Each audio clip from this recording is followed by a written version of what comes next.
Ever been completely confused when your sponsor looks at a report and says your schedule is negative $50,000? PM Panda here. 2.5 decades delivering projects, PMP certified since 2003. The mistake I'm about to show you is how budgets really die when people mistake time for money. You are tracking a project and you know you are about 2 weeks late. But when the monthly report comes out, accounting says your schedule variance is a negative $50,000. It makes no sense until you understand the math. The absolute frustration of trying to explain progress to a steering committee when time and money metrics are mixed up like a bad salad is a nightmare. It feels like you don't even know your own timeline, and honestly, it makes no logical sense to measure calendar days using currency. You've seen too many projects fail because the manager couldn't explain why a late schedule looks like a bank error. If you don't master this, you'll be the one stuttering in the boardroom while the project sinks. This confusion can destroy your credibility with the board and make you look like you've lost control of the project's financial health. When you can't articulate the difference between being behind on tasks and being over on budget, the stakeholders start to panic. This leads to micromanagement, unnecessary audits, and a team that feels like they are being blamed for things they can't control. We are going to fix that today by looking at how we objectively measure the volume of work through currency. You need to understand how earned value management uses monetary value to measure the volume of work completed versus what was planned. This isn't just for the accountants, it's a mathematically bulletproof early warning system for your schedule health. Instead of guessing how far behind you are, we use dollars as a universal language to quantify physical progress. By the end of this, you'll be able to tell the board exactly where the project stands without sounding like you're making excuses for a late team. Earned Value Management, or EVM, is the methodology that integrates your scope, schedule, and cost data to give you a single source of truth.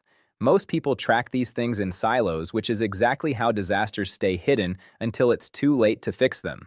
EVM converts your planned work tasks into a monetary value, which we call planned value. This gives us a baseline of the authorized budget assigned to the work you were supposed to finish by this specific point in time. Next, we have to look at what has actually been accomplished, which is where earned value comes into play. Earned value is the measure of work performed expressed in terms of the budget authorized for that specific work. If you plan to spend $1,000 to paint a room and the room is painted, you have earned $1,000 of value. It doesn't matter how much you actually spent or how long it took, the value is tied to the physical completion of the task. Schedule variance is the specific tool we use to see if we are winning or losing against the clock. It's calculated by taking your earned value and subtracting your planned value. This simple formula provides a monetary measure of whether more or less work has been completed than you originally promised. If that number is negative, you haven't just lost time, you've failed to produce the value you were paid to deliver. It's a harsh reality, but it's the only way to manage effectively. Why do we use dollars to measure a schedule instead of just using a calendar? Because dollar values offer an objective measure of actual physical work completed. This prevents the classic trap of saying we worked for 5 days when your team only produced 2 days of actual value. It indirectly signals schedule performance by quantifying the volume of work performed versus the plan. It acts as an early warning system to detect deficient progress before the deadline actually passes and everyone starts panicking. In my experience, sponsors always get confused by dollar-based schedule variance at first. I once had a CEO demand to know why I was giving him currency figures instead of a date.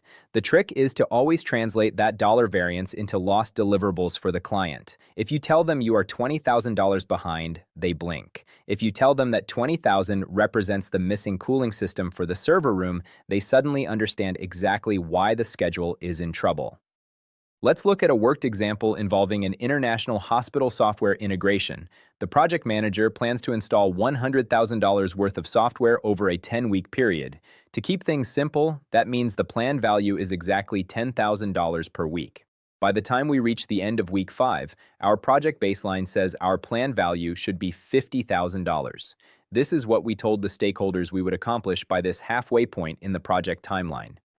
However, things rarely go perfectly in the real world. Due to some nasty network bugs and integration issues, the team has only successfully installed $30,000 worth of working software by the end of week 5.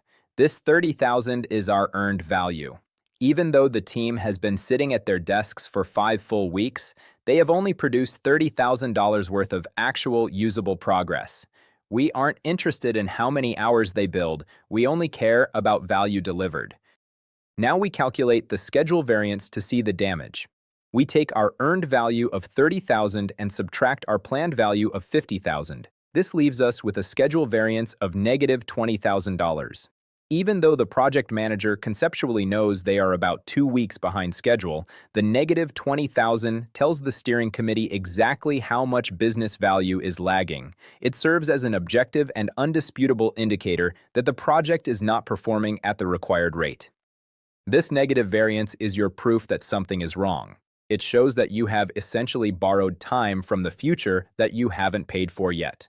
When you present this to a board, you aren't just giving them a feeling, you are giving them data. You are showing them that the project has a physical deficit of work that needs to be addressed immediately. It prevents the team from hiding behind vague status updates like we are almost there when the math says otherwise. Here is what most people get wrong after 25 years of me watching projects crash and burn. The biggest mistake is treating schedule variance as a cost overrun. People see a negative dollar sign and assume they are over budget. But a negative SV strictly means you are behind schedule regarding the volume of work. It has nothing to do with whether you spent too much on labor. You could be under budget and still have a massive negative schedule variance because you're simply too slow. Another huge mistake is tracking time passed instead of value earned. Some managers believe that because week 5 has arrived on the calendar, 50% of the work is magically done. This is pure fantasy. Schedule variance forces you to prove the work was physically accomplished. If you haven't finished the tasks, you haven't earned the value. Stop reporting progress based on the calendar and start reporting based on what is actually finished. It's the only way to keep your credibility as a professional. If you are preparing for professional certification exams, this is a concept you absolutely must master. The exams love to test your ability to interpret these numbers in complex scenarios. You need to understand that schedule variance is a measure of work volume, not spending efficiency. If you see a negative number for SV on a test, the project is behind schedule. Period. Learning this early warning system doesn't just help you pass a test, it helps you survive the real world. Let's recap what we've covered today. First, earned value management integrates your scope, schedule, and cost by measuring the volume of work in dollars. Second, your schedule variance is always calculated as your earned value minus your planned value. Finally, a negative variance is an objective, early warning that your physical work is lagging behind your baseline. Your actionable next step is to look at your current project's numbers today and calculate your SV. See exactly how much monetary value you currently owe your schedule. If this breakdown of schedule variance helped you understand why your timeline is measured in dollars, hit the like button so I know to keep making these deep dives. I've seen enough projects fail to know that clear metrics are the only thing that saves a manager's reputation. Subscribe to the channel if you want to get these practitioner lessons every single week. I'm PM Panda, and I'll see you in the next one to make sure your projects actually cross the finish line on time.